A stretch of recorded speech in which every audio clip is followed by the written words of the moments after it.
My name is Hannah. Today is May 8, 2019, and I am interviewing Mr. Vickery at the Newkirk Public Library. What motivated you to join the military? Well, it was about all the boys out of the senior class was leaving to some form of the military. I had two brothers in the Army, and they told how they were digging foxholes and stuff, and I didn't want to do that, so I joined the Navy.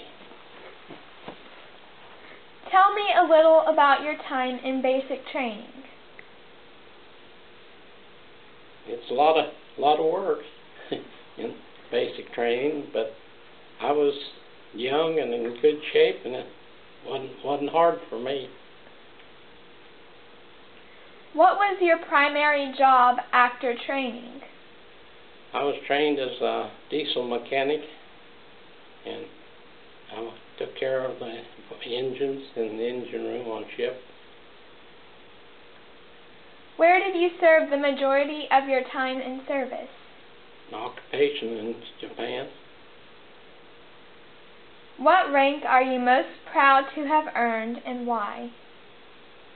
Well, I got a lot of ranking in a little time, because a lot of the time I got over in occupation, while most of the other ones that had been in the service a long time was going home, so they gave me ranking.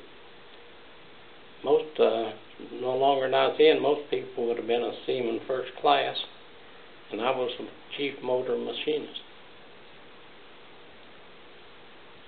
Which medals or citations are you most honored to have received, and why? Well, see, I didn't have any battles, so I got a little ribbon there that's South Pacific ribbon, but that's all. No stars on it or anything. Tell me about some of the special people you met. I don't know. I didn't meet any very special people, I don't think. And I'll tell you that later. What was the best and worst military food you were served, and why? Well, the best was after I got out of basic training and I went back to Coronado, California to go to diesel school, and it was right beside a German prisoner of war camp. And we went into the German prisoner of war camp to eat our food. And we thought we was doing real good. The Germans come, got our clothes and washed them and brought them back and put them in our cupboard. I was just there 2 weeks, and they came in at 2 o'clock at night and said, "Get up, get out. We're moving in 1 hour." And so that's what we did. Tell me a funny story you experienced that could only happen in the military. Oh, I'll tell you this one. When I was in Japan, our mail came into the Philippines, to Manila. And the plane went every day down to Manila for the mail. And I got acquainted with the pilot there. He said, "Come go with me." I didn't have any leave or anything. I went with him. And I was 3 days getting back. We got into bad weather. And when I got back, my ship wasn't there. Oh, no. And there was a little Jap boy there, and I talked to him enough, and it had just gone to another dock down a mile away there. He took me down there. I went back on ship when nobody was looking. Were you deployed overseas, and if so, where and for what? Well, I was in the Pacific when they dropped the bomb, and I was still on a troop ship then, and they went on to the landing craft. It was somewhere past Hawaii in there somewhere, and went on to an LSM at the landing ship medium. It hauled 2 tanks and 5 trucks and 50 Marines, and it had a ramp that would let down and that you could run them out on the ground. What was most demanding part about your deployment? Well, I guess maybe we went out in occupation there every day to some place, but the most demanding on ship was I was in the engine room, and you had throttles you had to run to steer the thing, and from the bridge they would tell you a quarter faster or a quarter slower, so you had signals you had to work your throttles. How does your military experience affect your life today? Well, I don't know. It was quite an experience.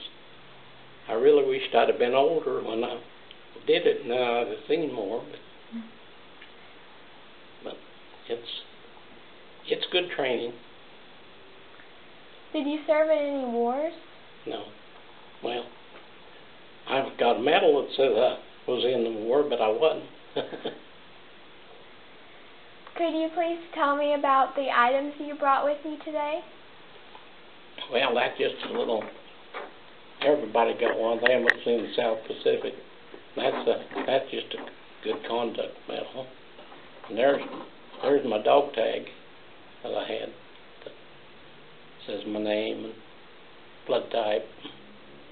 Cool. That's a Japanese dog tag. Don't ask me what it says, I don't know. He didn't need it anymore. There's Japanese sake cap. You drank a little of that, you didn't know where you were. And those just discharge buttons. Just everybody got them. Did you write any letters or receive any letters from anyone?